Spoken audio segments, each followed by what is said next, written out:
우리가 살다 보면 뿌듯하고 자랑스러울 때도 있지만 또 살다 보면 많이 후회되고 또 나 스스로가 한심하게 느껴질 때도 참 많이 있습니다.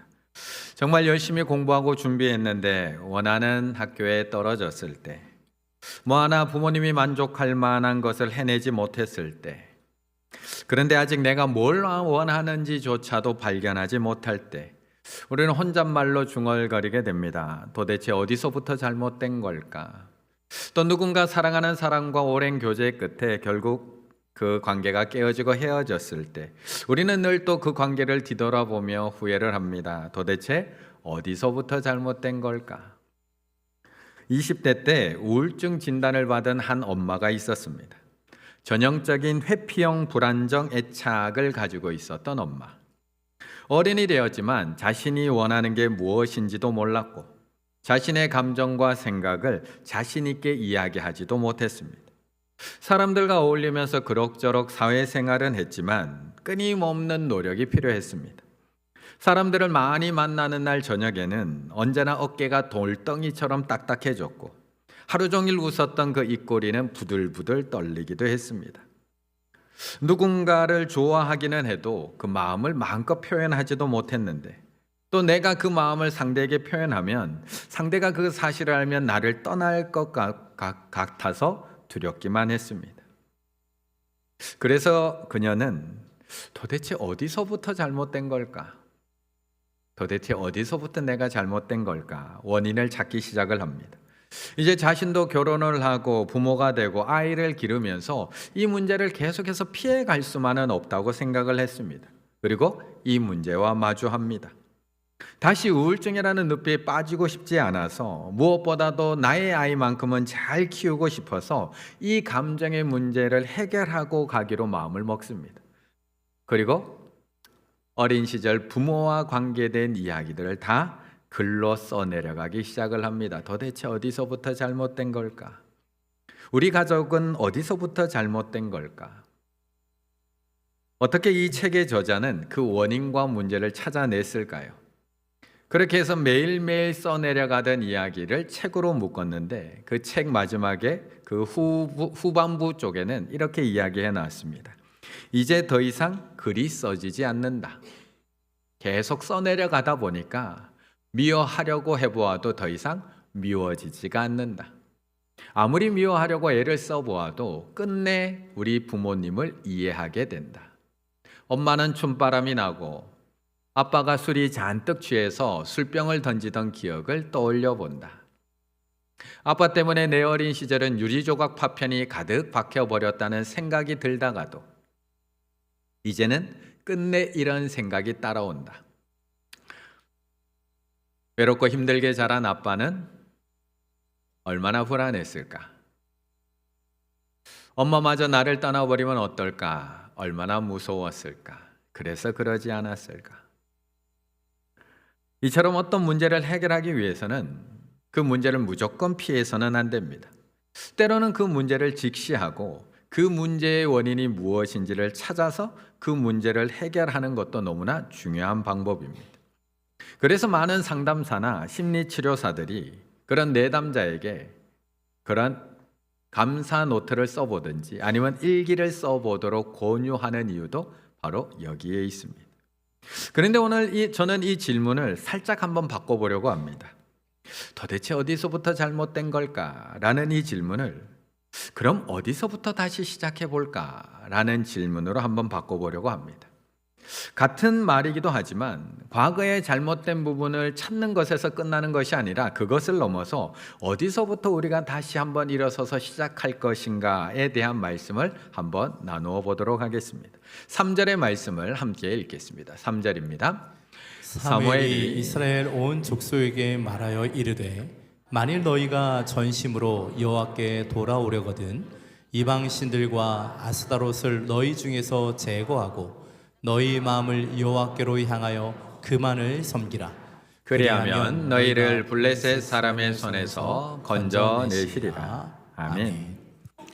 사무엘서를 읽어 내려가다 보면 재미있게도 사무엘이 갑자기 사라지는 구간이 있습니다. 사무엘서에서 사무엘이 사라집니다. 사무엘은 시작하면서부터 사무엘 이야기입니다. 한나가 기도해서 태어난 사무엘, 하나님의 전에 드려진 사무엘, 하나님의 전에서 하나님을 섬기며 자라온 사무엘, 엘리로부터 하나님과의 소통하는 법을 배우면서 자란 사무엘. 그렇게 사무엘의 시작과 함께 등장했던 이 사무엘서가 법궤가 빼앗긴 4장에서부터 사무엘이 등장하지 않습니다. 그리고 한참 사라졌던 이 사무엘이 다시 등장해서 하나님의 말씀을 이스라엘 백성들에게 다시 전하게 되는 곳이 바로 어디냐? 오늘 본문 7장 3절입니다. 그렇다면 사무엘이 오늘 외치는 이 말씀 안에 지난 20년의 세월이 고스란히 담겨져 있습니다. 여호와의 말씀이 희귀하여 이상이 흔히 보이지 않았다라고 하는 그런 시대 속에서 살아온 이스라엘 백성들이 도대체 어떤 신앙으로 살아왔는지 오늘 사무엘이 외치는 이 말씀 속에 그 모습이 그대로 담겨 있습니다. 사무엘이 갑자기 사라진 사무엘상 4장으로 한번 거슬러 올라가 보면 이스라엘은 블레셋과의 전쟁을 벌이게 됩니다. 첫 번째 전투에서 이스라엘은 블레셋에게 참패를 당하는데 4,000명이나 그 전쟁에서 죽임을 당합니다. 그 죽음으로 인해서 그 패배로 인해서 장로들은 충격을 받습니다. 그리고 하나님 앞에 이렇게 얘기합니다. 여호와께서 어찌하여 오늘 우리를 블레셋 사람들 앞에서 패하게 하셨는가? 그리고는 자신들 스스로 답을 내립니다. 사무엘상 4장 3절에 보면 백성이 진영으로 돌아오매 이스라엘 장로들이 이르되 여호와께서 어찌하여 우리에게 오늘 블레셋 사람 앞에서 패하게 하셨는고? 라고 질문을 합니다. 그리고는 여호와의 언약궤를 실로에서 우리에게로 가져다가 우리 중에 있게 하여 그것으로 우리를 우리 원수들의 손에서 구원하게 하자 하니 결국 실로에 있는 법궤를 가져와서 이걸 가지고 나가서 전쟁하면 우리가 승리하게 될 거야 라고 자신들이 정답을 내립니다. 그리고 그들은 법궤를 부적처럼 가져다 씁니다. 마치 십자가 목걸이만 있으면 귀신들을 이길 수 있다라고 생각하는 것처럼 마치 법궤만 있으면 모든 전쟁에서 이길 수 있는 것처럼 하나님의 법궤를 전쟁의 도구와 수단으로 사용하기 시작을 합니다. 그 결과는 어떻게 되었을까? 결과는 너무 처참했습니다. 법궤가 이스라엘 진영으로 돌아오자 이스라엘 백성들은 마치 이미 승리를 거둔 것처럼 막 함성을 지르면서 기세를 올렸습니다. 야, 이제 우리는 승리했다. 법궤가 왔으니까 우리는 이 전쟁에서 승리했다 라고 외치면서 나아간 이 전쟁에서 이스라엘 보병 무려 3만 명이 죽임을 당하게 됩니다. 그리고 법궤는 블레셋에게 뺏겨버립니다. 거기서 끝이 아닙니다. 이 법궤를 가져왔던 엘리의 두 아들 홈리와 비느하스가 그 전쟁에서 죽음을 맞이합니다. 그리고 두 아들이 죽었다는 소식을 들은 엘리의 의자에 앉아있다가 그 소식을 듣고는 뒤로 넘어져서 목이 부러져서 죽습니다. 여기서도 끝나지 않습니다. 또 하필 그날 비느하스의 아들, 아까 홈리와 비느하스 중에 비느하스의 아내가 아이를 낳는 날이었습니다. 그런데 아이를 낳다가 그만 죽임을 당합니다. 그리고 그 아이의 이름을 짓습니다. 이가봇. 그 뜻은 영광이 이스라엘을 떠났다라는 이름을 짓습니다.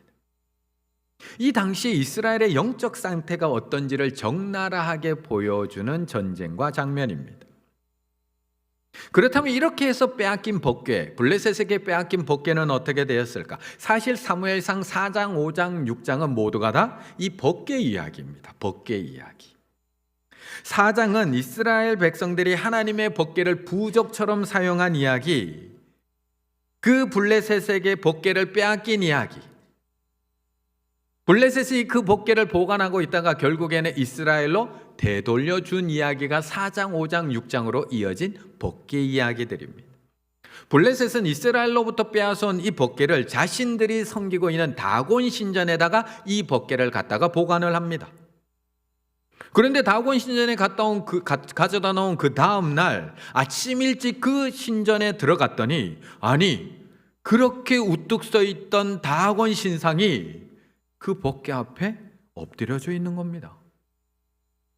아니 도대체 이게 어떤 일이지? 놀란 아스다소 사람들이 다곤 신상을 다시 세워놓고 그 다음날 다시 신전에 갔는데 이번에는 그 신상의 머리가 날아가고 두 손목에 잘린 채 문지방에 그 다곤 신상이 쓰러져 있는 겁니다.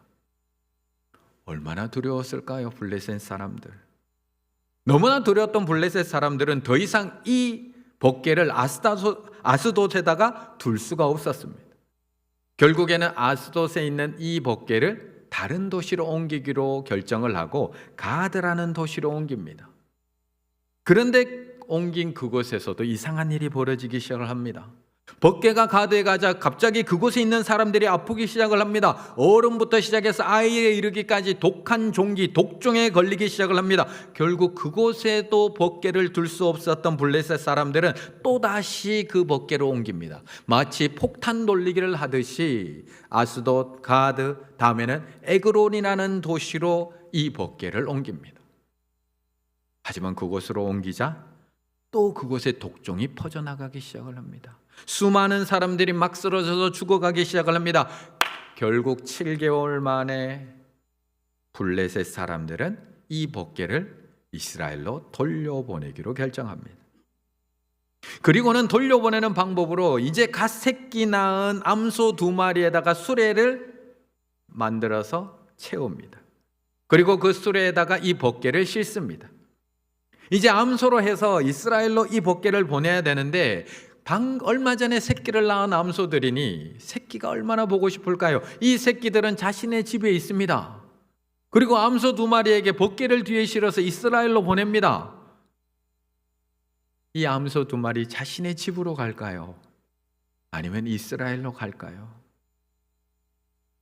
자기가 새끼가 집에 있음에도 불구하고, 그런데 이 암소 2마리는 이 새끼들 때문에 울기는 하지만 울면서도 좌로나 우로나 치우치지 않고 이스라엘 땅인 벳세메스를 향해 걸어가게 됩니다.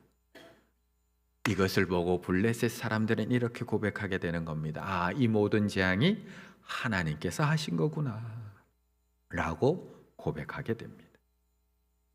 그런데 그렇게 해서 법궤가 도착한 벳세메스, 그런데 거기서도 또 비극이 이어집니다. 하나님의 말씀을 제대로 알지 못했던 벳세메스 사람들, 법궤가 오자 너무나 신기하고 놀라워서 호기심에 그 안을 들여다보게 됩니다. 그랬더니 또 그것을 들여다본 거기에 있던 수많은 사람들이 하나님의 치심을 받아 죽어버리게 됩니다.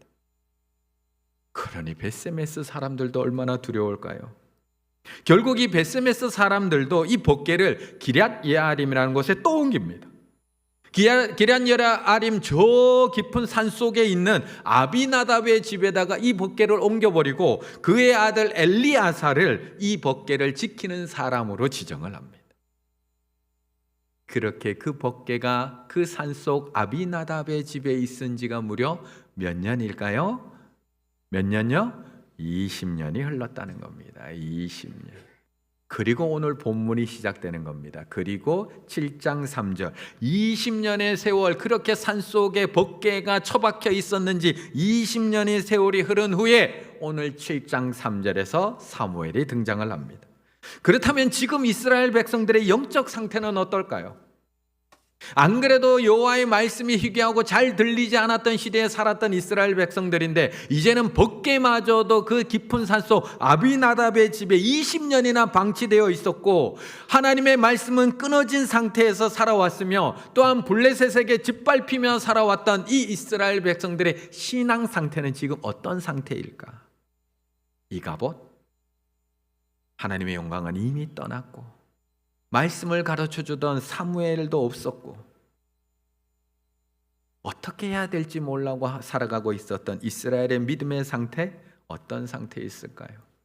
이런 긴 영적 패배감에 빠져 있었던 이 이스라엘 백성들을 향해 20년 만에 등장한 사무엘이 오늘 비장한 목소리로 외치고 있는 것이 7장 3절, 사무엘이 이스라엘 온 족속에게 말하여 이르되 만일 너희가 전심으로 여호와께 돌아오려거든 이방신들과 아스타롯을 너희 중에서 제거하고 너희 마음을 여호와께로 향하여 그만을 섬기라. 그리하면 너희를 블레셋 사람의 손에서 건져내시리라.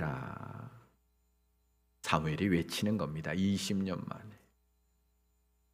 사무엘은 이스라엘이 어디서부터 잘못되었는지를 정확히 알고 있었습니다. 이스라엘은 하나님 안 믿는 것 아닙니다. 우리처럼 하나님 믿습니다. 분명히 믿습니다. 전쟁할 때 하나님의 법궤를 들고 나올 정도로 하나님 믿습니다. 알고 있습니다. 법궤가 어떤 건지. 하지만 놀라운 것은 하나님이 이 전쟁에 승리하기 위한 도구일 뿐입니다. 풍요를 원할 때는 바알을 섬기고 세상의 즐거움과 다산을 원할 때는 아스타롯을 섬기며 이 전쟁에서 이기고 싶을 때는 하나님의 법궤를 가져다가 도구로 사용했던 사람들, 그 사람들이 이스라엘 백성들입니다. 그래서 20년 만에 돌아온 사무엘이 이렇게 결단을 촉구합니다. 너희가 전심으로 여호와께 돌아오려거든, 너희가 온 마음을 다해 여호와께 돌아오려거든. 그리고 이번에는 구체적인 방법까지도 제안합니다. 단순히 회개의 눈물만 흘리고 끝나지 말라는 겁니다. 단순히 이번에도 하나님 잘못했어요, 그냥 그렇게만 하고 끝나지 말라는 겁니다. 단순히 결단하고 약속만 하고 또 다시 똑같이 돌아가지 말라고, 다시 하나님과 바알 사이에서 머뭇거리지 말라고 이야기하는 겁니다. 그리고 구체적인 방법, 구체적인 행동을 요구합니다. 이방 신들과 아스타롯을 너희 중에 제거하라. 제거해 버리라는 겁니다.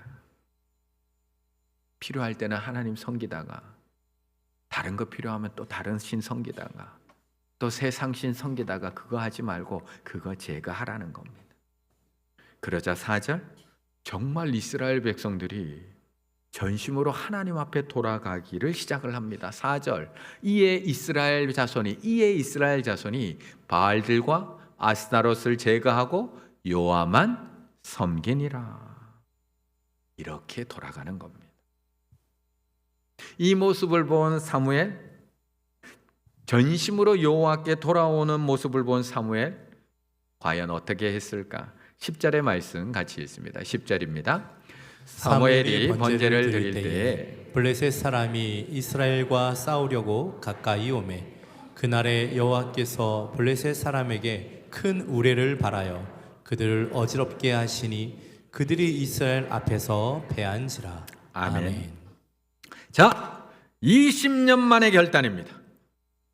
법궤를 빼앗기고 난 이후 20년, 사무엘의 가르침이 멈추고 난 이후 20년 만에 하나님의 말씀을 듣고 신앙적 결단을 했습니다. 이제부터는 하나님만을 섬기겠습니다. 그동안 섬겨왔던 이방신들 다 저의 삶에서 제거하겠습니다. 이제는 오직 하나님만 섬기며 살아가겠습니다. 그러면 이제 이스라엘 백성들의 삶 속에 어떤 일이 일어나야 될까요? 어떤 일이 일어나야 될까요? 이렇게까지 결단하고 하나님 앞에 나왔는데, 20년 만에 신앙적 결단을 하고 예배 드리러 나왔는데, 우리 남편이 그렇게 교회 가자고 해도 안 가다가 20년 만에 결단하고 교회에 나왔다면 어떤 일이 일어나야 될까요? 우리 가정이 신앙을 버리고 방황하다가 20년 만에 온 가족이 믿음이 하나 돼서 오늘 예배 자리에 20년 만에 나왔다면 이번 주에 어떤 일이 우리 집에 일어나야 될까요? 안 되던 일이 갑자기 해결돼야 되는 것 아닐까요? 합격 소식이 들려와야 되는 건 아닐까요? 막혔던 길이 열려야 되는 건 아닐까요? 장사가 잘 되기 시작해야 되는 건 아닌가요? 아프던 가족이 점점 나아지기 시작해야 되는 것 아닌가요? 그게 우리가 원하는 바람이잖아요. 20년 만에 나왔는데. 그런데 오늘 본문에서는 우리의 기대와는 전혀 다른 일이 벌어지기 시작을 합니다. 20년 만에 결단을 했는데 도리어 더 큰 위기가 찾아오기 시작을 합니다.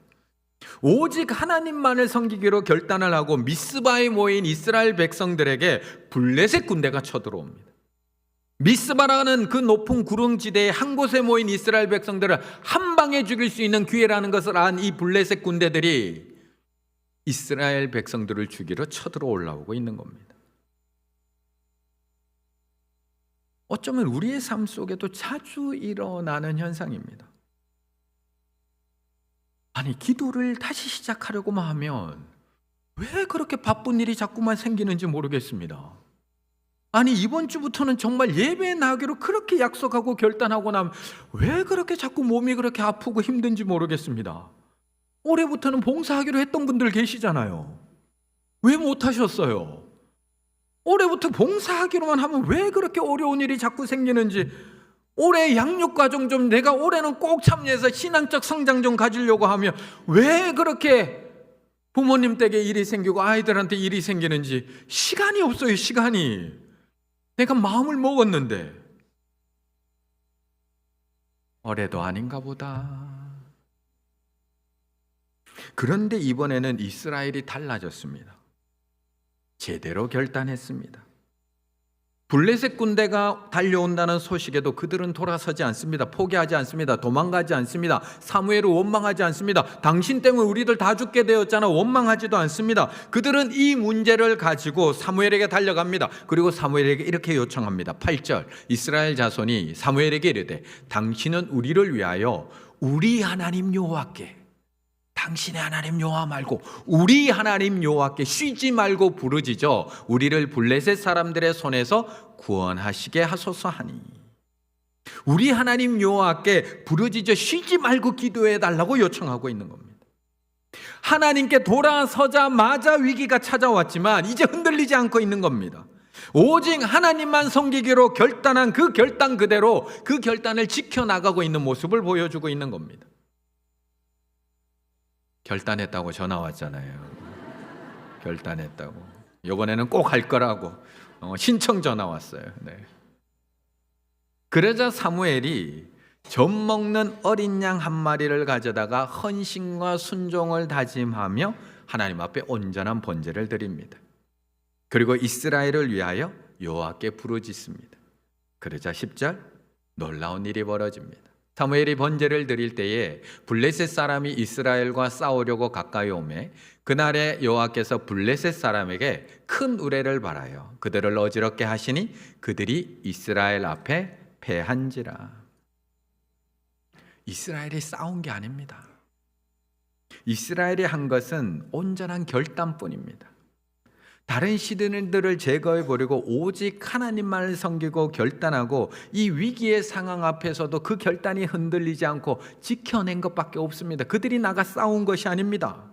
사무엘이 나가 싸운 것도 아닙니다. 사무엘이 한 것도 번제를 드린 것밖에 없습니다. 위기에 빠진 이스라엘 백성들을 위해서 부르짖어 기도한 것밖에 없습니다. 그런데 하나님께서 친히 싸우시기를 시작한다는 겁니다. 사무엘이 번제를 드릴 때 전장에서는 하나님께서 우레를 바라고 계셨다고 말씀하고 있는 겁니다. 시작은 우리가 하지만 그 약속을 이루시는 분은 하나님이신 줄로 믿습니다.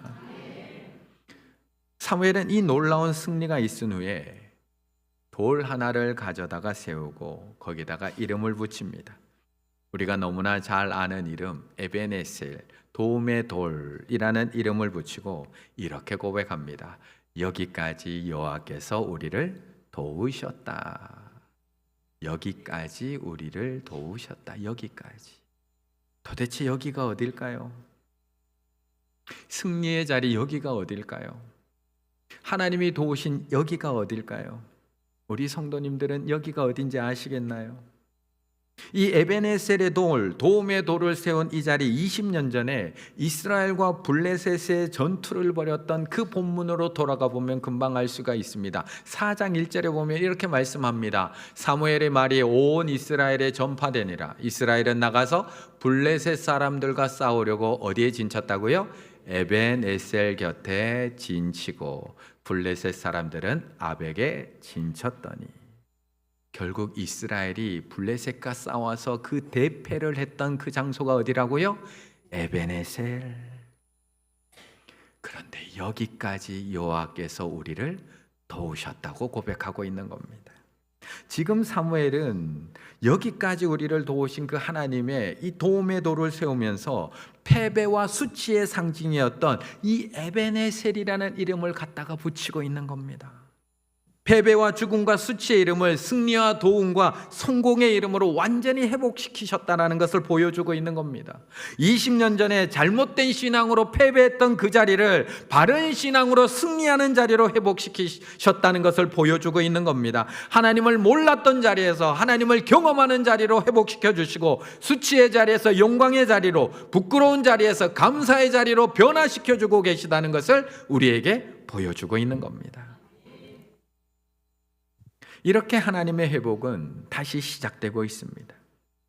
이스라엘 백성들이 믿음으로 돌아선 바로 그 자리에서부터 회복은 시작되고 있습니다. 가장 부끄러운 자리, 다시 돌아가고 싶은 아는 그 실패의 자리, 거기에서 하나님은 에베네셀의 돌을 세우시며 이스라엘의 회복을 시작하십니다. 그렇다면 하나님께서 시작하신 이 회복이 과연 어디까지 퍼져갈까요? 어디까지? 14절의 말씀 같이 읽습니다. 14절입니다. 블레셋 사람들이 이스라엘에게서 빼앗았던 성읍이 에그론부터 가드까지 이스라엘에게 회복되니 이스라엘이 그 사방 지역을 블레셋 사람들의 손에서 도로 찾았고 또 이스라엘과 아모리 사람 사이에 평화가 있었더라. 아멘. 요즘 많은 사람들이 달리기, 러닝을 많이 하고 있습니다. 2020년 정도부터 사람들의 관심을 받던 이 달리기, 요즘은 러닝 인구 1000만 시대라고까지 이야기할 정도로 인기가 많습니다. 우리 교회에서 오랜 기간 섬기셨던 우리 조성환 목사님도 이 달리기와 신앙에 관한 이런 연결을 통해서 책을 한 권 썼는데 제목이 신앙의 지구력은 어떻게 생겼는가라는 제목으로 책을 쓸 정도로 달리기에 대한 관심은 점점 많아지고 있습니다. 그렇다면 우리가 달리기를 하게 되면 어떤 효과가 있을까요? 어디서부터 좋아질까요? 심폐기능 좋아집니다. 체지방 줄어듭니다. 혈관이 청소되고 기초 대사량도 늘어납니다. 그런데 달리기의 효과는 우리의 육체의 건강만 회복시키지 않습니다. 거기에 한정되어 있지 않습니다. 일본의 대표적인 작가 무라카미 하루키는 수십 년째 달리기를 하고 있는 러너 중에 한 명이기도 합니다. 그래서 이 무라카미 하루키는 자신의 묘비명에다가 작가 그리고 러너라고 새겼으면 좋겠다라고 하는 이야기까지 할 정도로 러닝을 좋아합니다. 그런데 그런 그에게 이 달리기는 어떤 효과가 있을까요? 그는 책에서 이렇게 이야기합니다. 혼자 있고 싶다는 생각은 변함이 없이 항상 내 안에 존재하고 있었다. 그런 까닭에 하루에 1시간쯤 달리면 나 자신만의 침묵의 시간을 확보한다는 것은 나의 정신위생에 중요한 의미를 지닌 작업이었다. 적어도 달리는 동안은 누구와 얘기하지 않아도 괜찮고 누구의 얘기를 듣지 않아도 된다. 그저 주위의 풍경을 마음껏 바라보고 나 자신을 응시하면 되는 것이다. 그것은 그 무엇과도 바꿀 수 없는 나에게는 너무나 귀중한 시간이었다. 달리기 하나가 몸만 회복시키는 것이 아니라 정신을 회복시키고 나 자신을 되찾는 일을 하게 만들고 삶의 태도를 회복시키는 걸로 계속해서 번져나간다는 것을 이야기하는 겁니다. 하나를 시작했을 뿐인데 연쇄적으로 많은 것들이 회복되기를 시작을 합니다. 그렇다면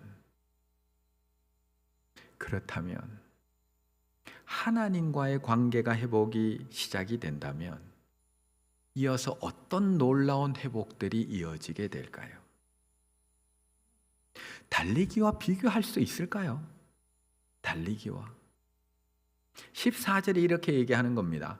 블레셋 사람들이 이스라엘에게서 빼앗았던 성읍이 에그론부터 가드까지 이스라엘에게 어떻게 됐다고요?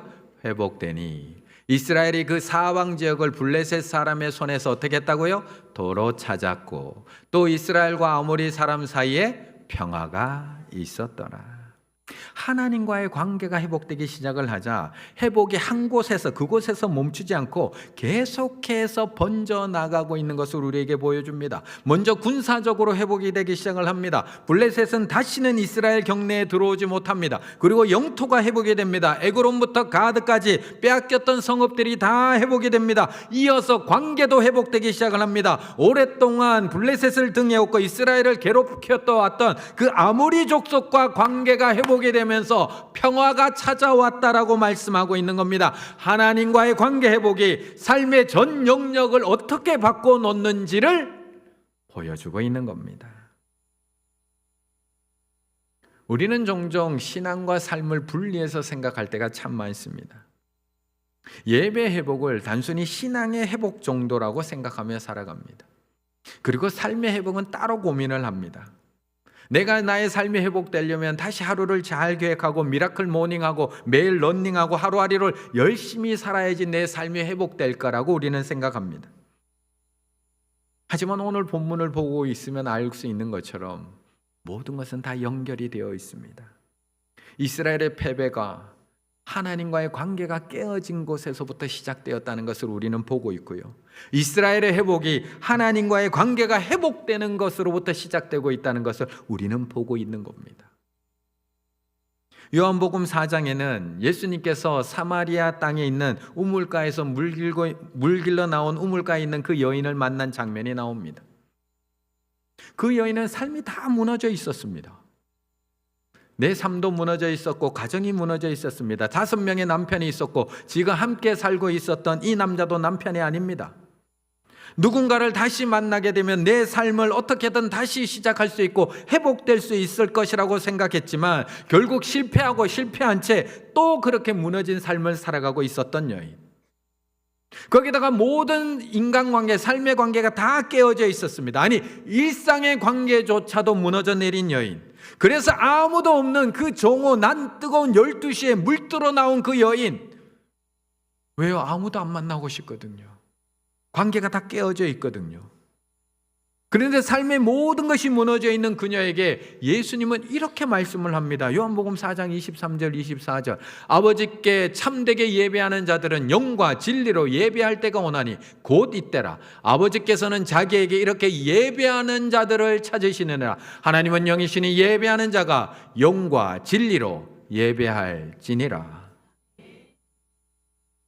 예수님은 그 모든 관계가 다 깨어진 이 여인에게 먼저 가서 남편하고 관계 회복하라고 말씀하지 않습니다. 너 사람들하고 관계 다 깨졌지, 무너졌지. 그거 회복하려면 이렇게 해야 돼. 관계 코칭 해주고 계시지 않습니다. 먼저 하나님과의 관계를 회복하라고, 영과 진리로 하나님 앞에 예배를 회복하라고 그 얘기를 해주고 계시는 겁니다. 예배할 곳이 없다고 자꾸 핑계대지 말고 나를 찾아오신 그 하나님 앞에 나아가서 예배를 회복할 때 너의 삶이 회복될 것이라고 말씀해주고 있는 겁니다. 회복은 새로운 것을 얻는 것이 아닙니다. 잃어버린 것들이 다시 제자리로 돌아오는 겁니다. 하나님과의 관계가 회복될 때 잃어버린 평안이 다시 회복될 줄로 믿습니다. 하나님과의 관계가 회복될 때 잃어버린 기쁨이 다시 회복될 줄로 믿습니다. 하나님과의 관계가 회복될 때 잃어버린 그 사랑과의 관계도 회복될 줄로 믿습니다. 하나님과의 관계가 회복될 때 내 자신과의 관계, 그것도 회복될 줄로 믿습니다. 회복은 완벽할 때가 아니라 하나님을 다시 붙들 때 시작이 됩니다. 믿음이 흔들리고 마음이 부서졌을 때 하나님은 우리를 포기하지 않으십니다. 그분은 실패를 끝이라고 말씀하지 않고 다시 시작이라고 말씀하십니다. 혹시 넘어지셨습니까? 그렇다면 넘어진 자리에서 다시 믿음을 붙드시고 깨어진 마음 위에 다시 소망이 자라도록 하나님의 이름을 다시 부르십시오. 하나님은 지금도 우리에게 말씀하십니다. 다시 돌아오라, 다시 시작하라, 다시 예배하라. 우리는 어디서부터 다시 시작해야 하나요? 온 마음으로 하나님께 돌아오는 것부터 다시 시작해야 합니다. 온 마음으로 결단하고 시작하시기만 하면 됩니다. 나머지는 하나님이 하실 줄로 믿습니다. 이스라엘을 대신해서 하나님이 전쟁을 치르셨듯이 우리가 무릎 꿇고 하나님 앞에 예배하는 그 자리에서 하나님은 친히 일하기 시작을 합니다. 실패의 자리를 에베네셀의 자리로, 수치의 자리를 감사의 자리로 바꾸어 주십니다. 그리고 그 회복은 이 예배당 안에만 머물지 않습니다. 아까 보신 것처럼 나의 삶의 자리로, 나의 가정으로, 나의 일터로, 나의 학교로, 나의 모든 관계 속으로 퍼져나가게 될 겁니다. 다시 시작하십시오. 다시 하나님께 돌아오십시오. 다시 하나님과의 관계를 회복하십시오. 거기서부터 모든 것이 다시 회복되시는 우리 충일의 가족들 다 되시기를 간절히 바라겠습니다.